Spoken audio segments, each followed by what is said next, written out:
မင်္ဂလာရှိသောနေတူးနေမြတ်ခါသမယပါဗျကျွန်တော်ဆရာမင်းကျော်သွားပါဟိုရက်ကကျွန်တော်လေးအိမ်မက်အကြောင်းလေးပေါ့ပြောပြလိုက်တဲ့ခါကျပြန်တယ်ဘယ်ရက်ကပြောလာလဲဆိုတော့25 26လောက်ပေါ့ဗျဒီနေ့လည်းကြာဒီမှာလိုင်းလေးဖွင့်ကြည့်ရတော့ဒီနေ့လည်းကြာလိုင်းပေါ်မှာအများကြီးပဲတွေ့ရတယ်တော်တော်များမှာပေါ့ပိုလို့ဆိုတာကတော့ကျွန်တော်တို့အေယာဝီတိုင်းမှာပဲအေယာဝီတိုင်းလေးမျက်နှာပေါ့လေးမျက်နှာဘက်မှာရေကာတာကြီးကျိုးပြီးတော့ဒီကြီးရှမ်းဖြစ်ကြတယ်ဗျလူတော်တော်များဒုက္ခရာရောက်ကြတယ်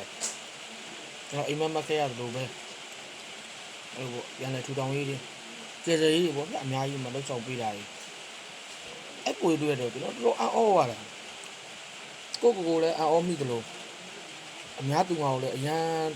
တနာရတယ်ပေါ့ဗျပွေဒုက္ခရောက်နေတာတော့အမှန်ပါပဲဒါပေမဲ့ပွေရက်ပို့ပြီးဆိုတာပေါ့မှအသက်လူပြီးတော့ပြေးရတာအိမ်နေမြုပ်လမ်းနေမြုပ်နော်အကုန်လုံးစသည်ရပြဒီကရာကြီးကဘယ်တော့မှပြင်း20လောက်ရှိတယ်တဲ့ကျိုးရတာ20က150လောက်ဖြစ်သွားတယ်ဒါဆိုတော်တော်စိုးရင်မှတ်ရောက်သွားတယ်အဲ့တော့ဒါလေးလို့လည်းအမြန်လေးပြန်ကောက်မှနိုင်ပါသေးလို့ပဲဆူတောင်းပါတယ်ဗျာနော်ကျွန်တော်တော့နမိတ်ဖတ်တာတော့မဟုတ်ဘူးဗျာနော်နမိတ်ဖတ်ပြီးပြောတာမဟုတ်တကယ်ကျွန်တော်မြင်မှတ်ခဲ့လို့အိမ်မက်ကလေးကိုကျွန်တော်ပြောပြတယ်ကြံခဲ့တဲ့25 26လောက်ကကျွန်တော်ပြောပြတယ်ကျွန်တော်အိမ်မက်မက်လို့အရာတိုင်းဒေတာကြီးဒီကြီးရှမ်းနေဖြစ်တယ်လေလှမ်းမှုတယ်ပေါ့အဲ့လိုကျွန်တော်ပြောခဲ့တာ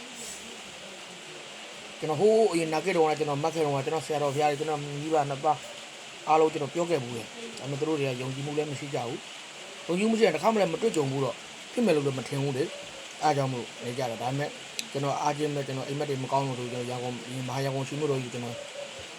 မတော်တယ်မလားတော့ကျွန်တော်ရောက်လာပြီကျွန်တော်2ရက်ပဲကြာတယ်ဟိုမှာနာကိပြည့်တော့တာကြာတယ်အခုလေကျွန်တော်မြင်မှတ်တယ်26 29တော့ကျွန်တော်မြင်မှတ်တယ်ပေါ့အိမ်မက်ထဲမှာအရာတိုင်းဒေတာကြီးပေါ့ဒါပေမဲ့ကျွန်တော်အိမ်မက်ထဲမှာကျွန်တော်နားနဲ့ဆက်ဆက်ကြားလိုက်ရတာ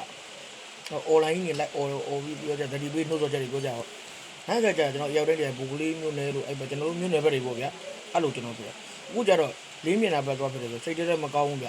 ဘယ်နေရာမှမဖြစ်စေချင်ဘူးဗျာနော်ဒါဘာဘေးဥပအနေနဲ့မဖြစ်စေချင်ဘူးတော့တတိဝရိယလေးတွေထားပြီးနေကြရပါထိုင်ကြပါအနေနဲ့သိရှင်းကြပါစေဘေးရှင်းကြပါစေဗျာနော်